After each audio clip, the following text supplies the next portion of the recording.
Rome did not build an empire through courage alone. Behind the scenes, much of it ran on debt. When we think of Roman legions, we usually picture disciplined, brave soldiers. But what most people fail to realize is this: those soldiers had to eat every day and stay alive. They had weapons, salaries, roads, families. The responsibility and care of horses, siege machines, and tons of transported supplies. None of this was free. All of it meant survival and money, a lot of money. So how did Rome deal with this? And more importantly, what does this have to do with today? Because when you look closely at Rome's wars, one thing becomes clear. War was not fought only with swords and strength. It was fought with the power system of money. Once that wheel started turning, it became very hard to stop. Expansion stopped being a choice and became a requirement for survival. At first, things were simple.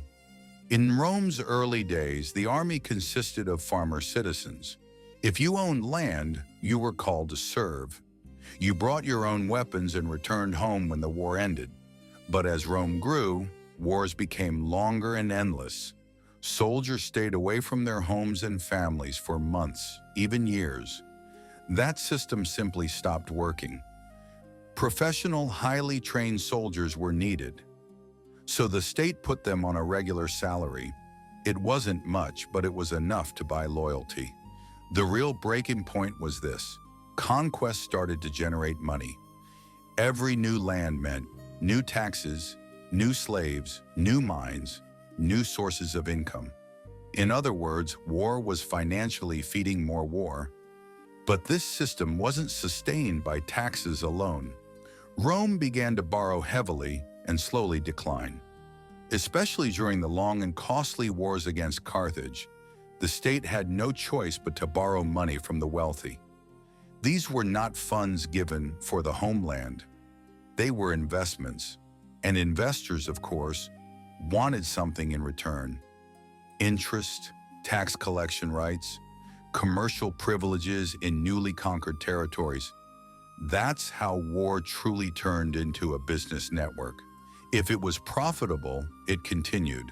If it was even more profitable, it expanded. So, does this story start to sound familiar? Over time, this uncontrolled system changed everything. Power shifted into the hands of wealthy generals. Senators turned into partners who profited from war. Private companies got involved in everything, from logistics to tax collection.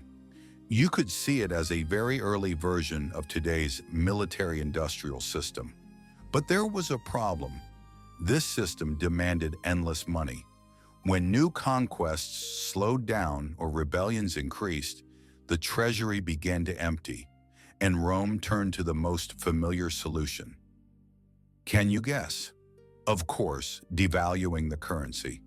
Starting in Nero's time, even the silver content of silver coins was reduced. Over the years, this only increased. Eventually, what remained was practically an empty coin. The result? Inflation, loss of trust, economic collapse. Meanwhile, the wealthy protected themselves. They bought land, acquired slaves, and moved their wealth to safer places. The poor, however, were left alone with heavy taxes and worthless money. So this wasn't really a military defeat, it was a monetary collapse. Now pause for a moment. Look around. States running on debt, wars financed through borrowing, central banks printing money non-stop, a financial elite making profits from crises. Not exactly the same, perhaps, but the logic is strikingly similar. Rome shows us this. Any system built on constant expansion has an end. When there's no land left to conquer, when money stops flowing in, but debts still remain, the state turns on its own people. Higher taxes, more money printing, more control.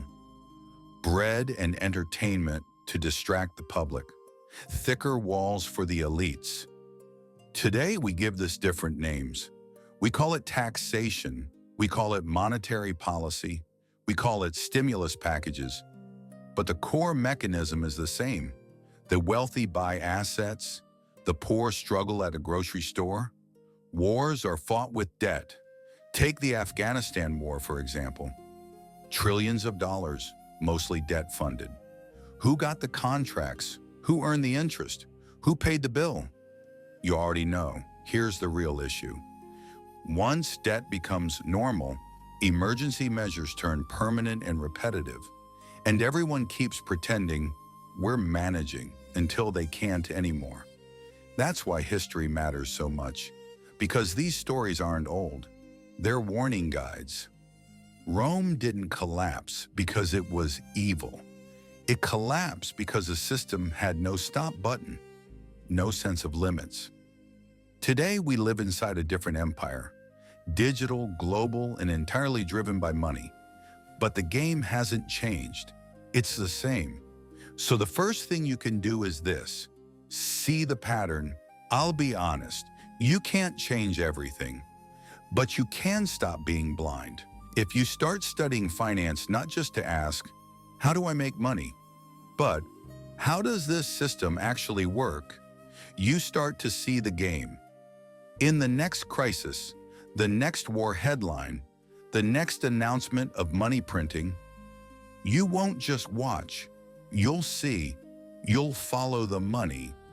Who gives it? Who gains? Who pays? Because history tells us this. Empires don't fall when gates are breached.